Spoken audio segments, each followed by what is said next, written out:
Don't forget to like the video, share your thoughts in the comments, and subscribe to stay updated with our latest stories.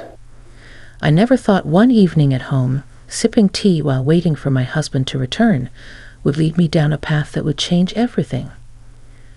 But life has a way of throwing surprises at you when you least expect them. My name is Rachel. I'm 48 years old, married for nearly 25 years to a wonderful man named David. We have a comfortable life, one built on routine, shared memories, and a love that has matured over the years. David works as a senior manager at a reputable firm, and though he often brings stories from the office, I never paid much attention, until recently. It all started with an offhand comment he made at dinner. "You wouldn't believe the day I had," David said, loosening his tie as he sat across from me. "Ethan pulled off something incredible today. The whole office is still talking about it." I raised an eyebrow. Ethan. I'd heard his name before. He was one of David's closest colleagues, a younger man in his early 40s who had joined the company a few years back. David always spoke highly of him. Smart, ambitious, charming, and well-liked by everyone. "What happened?"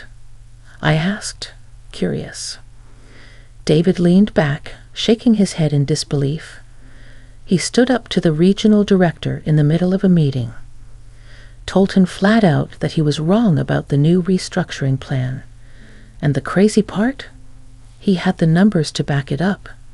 He practically saved the department from a disaster. I sipped my tea, impressed. "That's bold." "It was more than bold," David said, admiration in his voice. "It was gutsy." No one else dared to speak up, but Ethan just laid it all out there. I have to say, I respect the guy even more now. I had never met Ethan in person, but hearing David talk about him with such enthusiasm piqued my curiosity.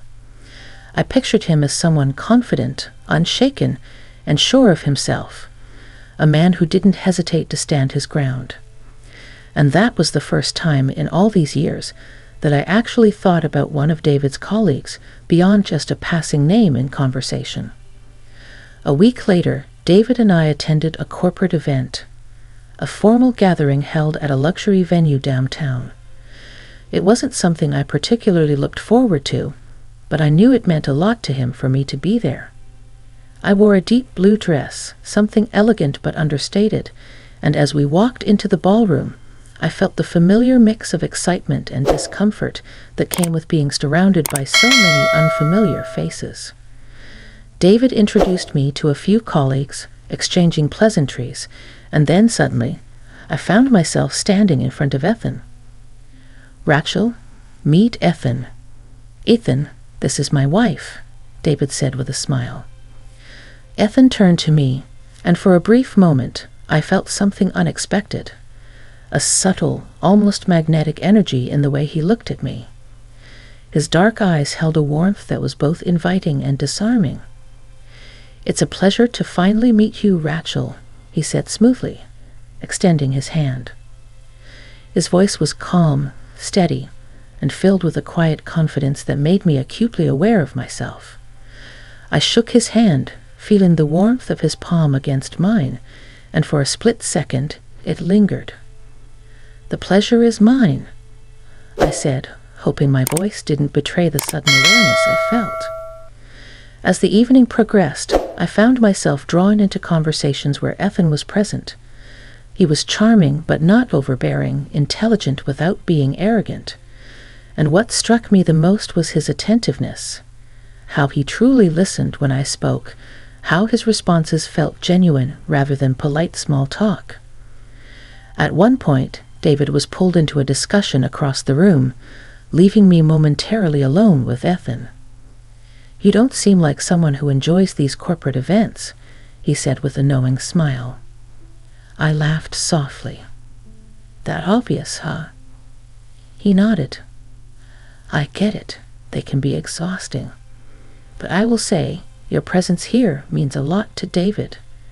He talks about you often."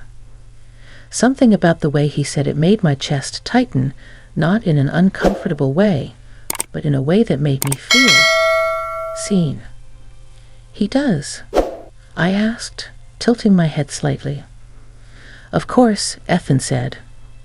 "The way he speaks about you, it's clear how much he loves and admires you." I should have felt flattered, maybe even moved, but there was something deeper beneath his words, a layer I couldn't quite put my finger on. A strange tension hummed between us, not inappropriate, not wrong, but undeniably present. I forced a smile and changed the subject, not allowing myself to linger on the feeling. But even as the night went on, I couldn't shake the awareness. The way his eyes seemed to find me in the room, the subtle shift in energy whenever we were near each other. The following week, something happened that brought all those lingering thoughts to the surface. David had forgotten an important file at home, something he needed for a morning meeting. Since I had some free time, I offered to drop it off at his office. It wasn't unusual.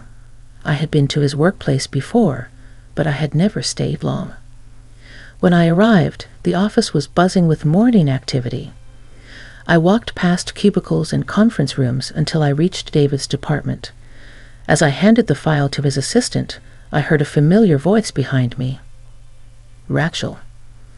I turned and found myself face to face with Ethan. There it was again, that shift in the air, the sudden awareness. He wasn't in a suit like the night of the event, just a crisp white shirt with the sleeves rolled up, looking effortlessly composed. "I didn't expect to see you here," he said, his expression warm but tinged with something else. "I was just dropping off something for David," I replied, trying to keep my voice light. He studied me for a moment before gesturing toward the nearby coffee machine. "You have a minute?" I was just about to grab some coffee. I hesitated. I should have said no. I should have smiled politely and left. But instead, I nodded. "Sure." We stepped into a quieter corner of the office, where the sound of conversations and ringing phones faded into the background. Ethan handed me a cup, and as I took a sip, I felt his gaze on me. "I meant what I said at the event," he said after a moment. I looked up, confused. "About what?"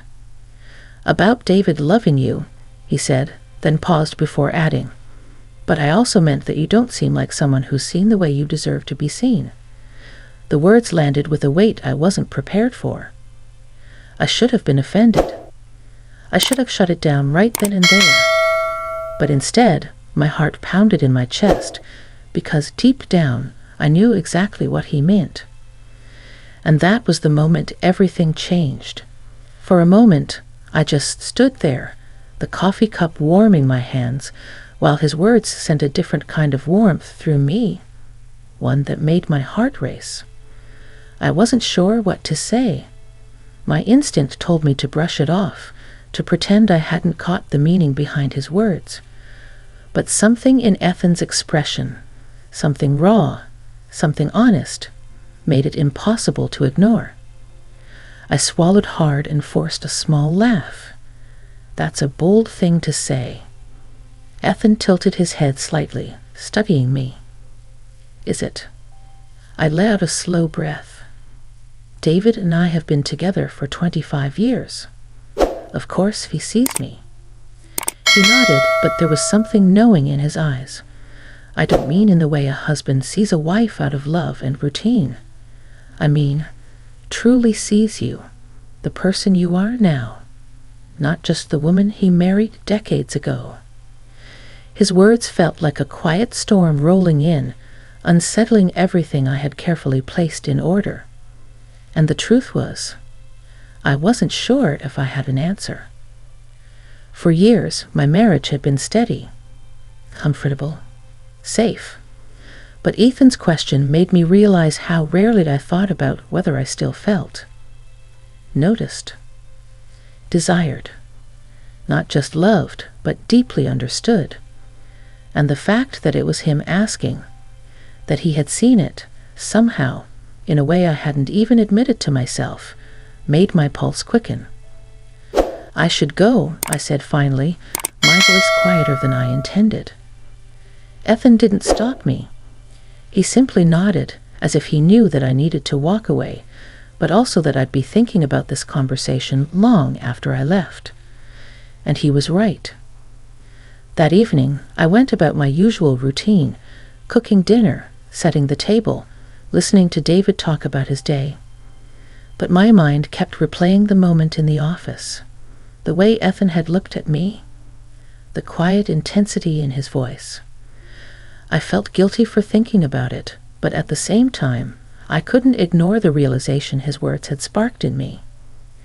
That night, as I lay in bed beside my husband, I found myself staring at the ceiling, wide awake. David stirred slightly, turning toward me. "You okay?" he mumbled, half asleep. "Yeah," I whispered, just thinking. He made a small noise of acknowledgement before drifting back into sleep, unaware of the thoughts racing through my mind. Over the next few days, I tried to push the moment with Ethan aside, but life, as it often does, had other plans. David had another late-night meeting, and instead of going home alone, I decided to stop by the cafe near his office, one of my favorite places to sit and unwind.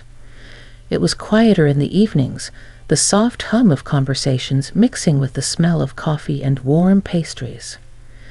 I had just settled into a corner booth when I heard a familiar voice. Rachel. I looked up, my breath catching slightly. Ethan stood there, a takeaway cup in his hand, looking surprised but pleased to see me. "What are the odds?" I said, managing a small smile. He chuckled. "Either fate, or just the reality of working too late and needing caffeine." He gestured toward the empty seat across from me. "Mind if I sit?" I hesitated, but only for a second. "Sure." He sat down, setting his cup on the table. "How have you been?" I shrugged, stirring my tea absent-mindedly. "Busy. The usual." Ethan watched me for a moment before leaning slightly forward. "And how are you really?" Something in the way he asked made me feel like he already knew the answer. I let out a small breath, glancing out the window as I spoke. "I don't know. I guess I've just been thinking." "About what?" I hesitated, but then the words just came out. "About what you said in the office." Ethan didn't look surprised. If anything, he looked like he had been expecting me to say that. And I met his gaze, and for the first time, I said it out loud. "I don't know if I've been truly seen in a long time." The words hung between us, heavy and real. Ethan's expression softened. "That's not something you should have to wonder about, Rachel." I swallowed, feeling a lump in my throat. "It's not that David doesn't love me," I added quickly. "I know he does. We've built a life together, a family, memories. But somewhere along the way, I think I became more of a fixture in his world rather than someone he really notices." Ethan didn't rush to respond. Instead, he let the words settle before speaking. "I think that happens to a lot of people," he said gently. "But it doesn't mean you have to accept it." I looked down at my hands, my heart pounding. I shouldn't be having this conversation. I shouldn't be feeling this. But I did. I took a deep breath, forcing a small smile. "You ask a lot of dangerous questions, Ethan." He smiled, but there was something serious in his eyes. "I don't think they're dangerous. I think they're necessary." I glanced at the time and realized how late it had gotten. "I should go?" Ethan nodded, but didn't move right away. He just watched me, as if trying to read something in my expression. "Take care, Rachel," he said finally. I nodded, grabbed my bag, and walked out into the night air. But as I drove home, my hands gripping the wheel, I knew something had shifted. Ethan had given voice to something I hadn't even admitted to myself. And now that it was out in the open, I wasn't sure if I could ignore it anymore. The night air was cool against my skin as I drove home, but inside I felt warm, almost feverish. My thoughts swirled, tangled in emotions I wasn't ready to name. I told myself that Ethan was just a colleague, a kind man, a friend who had simply asked the right questions at the right time. But deep down, I knew that wasn't the whole truth. There was something about the way he looked at me, the way he listened, truly listened, in a way that felt rare. It made me realize how long it had been since I had felt that kind of attention. And now I couldn't stop thinking about it. The next day at the office, I told myself I'd act normal, that I'd put last night behind me. I lasted all of 20 minutes. Because the moment I saw Ethan by the break room, his sleeves rolled up, a coffee in hand, my stomach tightened. He wasn't doing anything special, just standing there, talking to another coworker, but my body reacted before my brain could remind me to be rational. He glanced up, caught my eye, and there it was again. That quiet intensity, that silent question in his gaze. I quickly looked away and hurried to my desk, willing my heart to slow down. I needed distance. And yet, later that afternoon, I found myself walking toward his office, a file in hand, an excuse, a reason to talk to him. I knocked lightly, and he looked up from his computer. Rachel. His voice was warm, almost expectant. I hesitated, gripping the file a little too tightly. I have those reports you needed. A slow smile tugged at his lips, as if he saw right through me. Come in. I stepped inside, closing the door behind me. The office was quiet, the faint hum of the city outside the window the only sound between us. Ethan leaned back in his chair, watching me. Is that really why you came? I opened my mouth to say yes, but the words didn't come out. Instead, I exhaled and sank into the chair across from him. I don't know why I'm here, I admitted. He studied me for a moment, his expression unreadable. I think you do. The air between us was thick with unspoken words. I could feel my pulse in my throat, a steady drumbeat against the silence. I don't know what this is, I finally whispered. Ethan leaned forward slightly. It doesn't have to be anything. Not if you don't want it to be. And yet, it already was. The way I felt around him, the way my heart raced, the way my thoughts lingered on him long after I left his presence, it was something. A something that scared me. I'm married, Ethan. He nodded, his gaze never leaving mine. I know. I let out a shaky breath. Then why does this feel like a line I'm about to cross? Ethan was quiet for a long moment. Then he said, because maybe it's a line that needed to be noticed before it was crossed. I swallowed hard. What does that even mean? He leaned forward, resting his forearms on his desk. It means maybe this isn't about me. Maybe it's about you finally seeing what's been missing.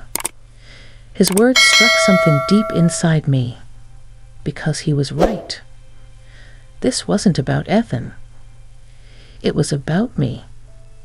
For so long, I had moved through my life without questioning, without feeling the way I was feeling now. I had been comfortable, but comfort wasn't the same as being fulfilled. And now, I couldn't unsee it. I stood abruptly. I should go. Ethan didn't try to stop me. He just nodded, his expression unreadable. Take care, Rachel. I turned and walked out of his office, my heart pounding. But even as I left, I knew the moment wasn't over. Something had been set into motion. and there was no turning back. The weight of what had happened, or rather, what had almost happened, settled over me like a thick fog. I spent the rest of the afternoon avoiding Ethan, throwing myself into work, answering emails with unnecessary enthusiasm, and engaging in small talk I didn't care about. Anything to drown out the racing thoughts in my head. But the thing about unspoken truths is that they don't stay silent for long. By the time I drove home, I felt exhausted in a way I hadn't in years, not just physically, but emotionally. The weight of realization sat heavy in my chest. I wasn't just questioning my marriage. I was questioning myself.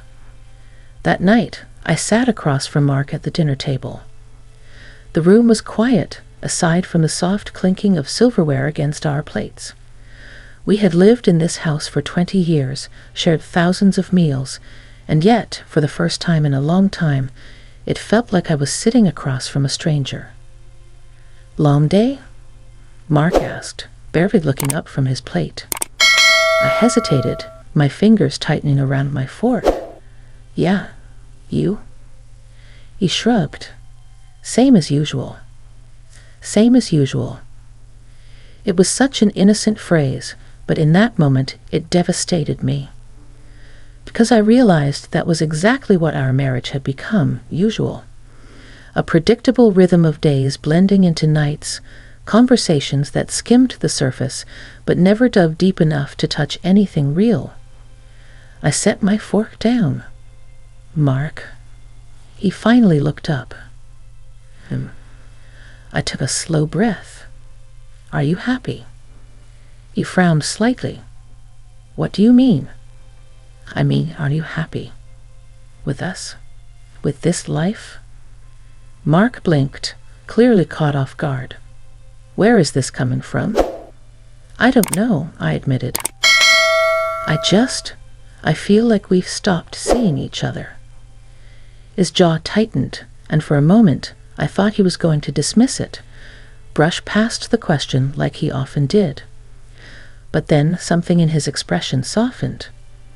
"I guess I thought this is what happens after a certain point," he said quietly. "You get comfortable. You build a life. You stop chasing something new because you think you've already found it." I swallowed the lump in my throat. "And do you think that's enough?" Mark was silent for a long time. Then he sighed, rubbing a hand over his face. "Rachel, is there something you're trying to tell me?" I hesitated. This was my moment, the moment to confess everything. To tell him about Ethan, about how I had felt seen in a way I hadn't in years. About how, for the first time in a long time, I had questioned what we had. But I didn't. Because this wasn't about Ethan. This was about us. I reached for Mark's hand, feeling the familiar warmth of his skin against mine. I just don't want us to disappear into routine. I don't want to wake up one day and realize we've been living next to each other instead of with each other. His fingers tightened around mine. Me neither. It wasn't a grand declaration. It wasn't a perfect resolution. But it was something. And for the first time in a long time, I felt like we had taken a step toward finding our way back. The next morning at work, I passed by Ethan's office. He looked up, our eyes meeting for a brief moment. This time, I didn't stop. I just gave him a small, knowing smile and kept walking. Because I knew now, this was never about him. It was about me. And for the first time in years, I was finally ready to start figuring out who I really was.